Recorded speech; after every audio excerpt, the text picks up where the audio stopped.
आज ते कामधेनू कुणाकडे आहे? आज मी तिला ते कामधेनू कुणाजवळ आहे? ती ऋषीला दिलती. त्या ऋषीकडून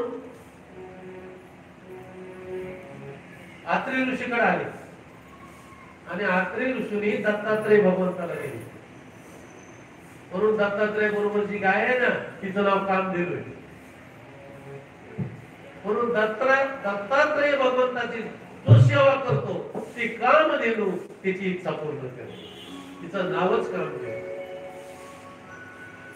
पुन्हा निघाला घोडा. ती दिला कोणाला? बलीला. म्हणजे त्याला शेतात फिरावं लागतं. बलीला दिला घोडा. कौस्तुभ मध्ये निघालं. कौस्तुभ निघालं आणि ते शिरहरी म्हणजे भगवंता. ऐरावत निघालं. ते ऐरावत इंद्राने घेतलं. परिजातल ते नंदवनामध्ये त्या बागेत ठेवलं. वारवत निघाली. ती दैत्याने घेतली. म्हणजे आम्हाला पाहिजे घेऊन टाक. असं रत्न निघालं. मग निघाली लक्ष्मी. लक्ष्मी निघाल्या बरोबर सगळे वाटायचं काही मला पाहिजे. म्हणजे भांडण करण्याचा. म्हणजे मग काय करायचं? एक हार द्या म्हणजे त्या लक्ष्मीच्या हातात. आणि ज्याच्याकडे ती घाली त्याला देऊन टाक. आता हे भगवंत कसे मोहिनीराज आहेत. भगवंताने मोहिनी रूप घेतलं. मोहिनीराज भगवान की. तरी नारायणाच्या गळ्यात विष्णूच्या गळ्यात माळ घातली लक्ष्मीनं. ते भगवंताला दिली. मग नंतर पुन्हा अमृत निघालं. जसं मी निघाला अमृत भगवंतानं काय केलं? त्या दैत्यांना बोलविलं मोहिनी रूप घेऊन. असं घरामध्ये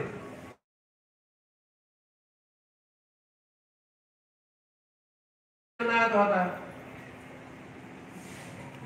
असं मोहिनी रूप घेतलं विष्णू भगवंताने. लागले नाचायला त्यांच्या समोर. दैत्य लागले तिथंच नाचायला. तर हे अमृत कुंभ वळविला. ती काय लहान होता का? जड होता. म्हणून 4 ठिकाणी वजन खाली टेकलेले. त्र्यंबकेश्वर, प्रयागराज, हे कुंभमेळा 4 ठिकाणी भरतो ना ते ठिकाणी.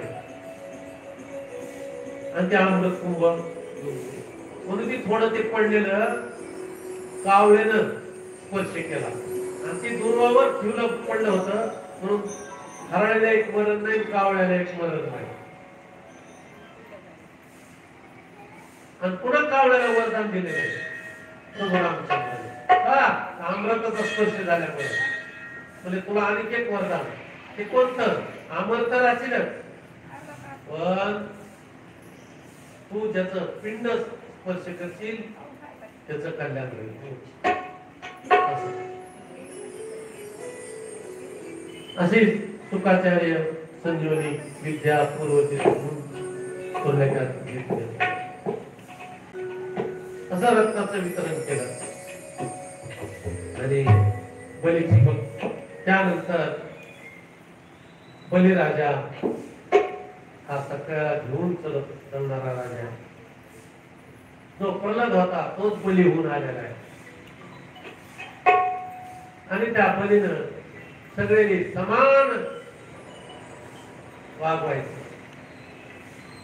एवढं पुण्य झालं बलीचं, एवढं पुण्य झालं. इंद्राला संकट पडलं. आता आपली गोष्टी जाते काय म्हणून इंद्र विष्णूकडे गेला.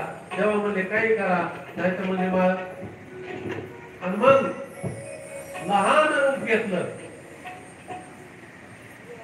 वामनाचं विष्णू भगवंताचं. आणि वामनाचं रूप घेऊन बलीच्या दारात भिक्षा मागायला आले. भिक्षा द्वार खड़ा भगवान भगत भरे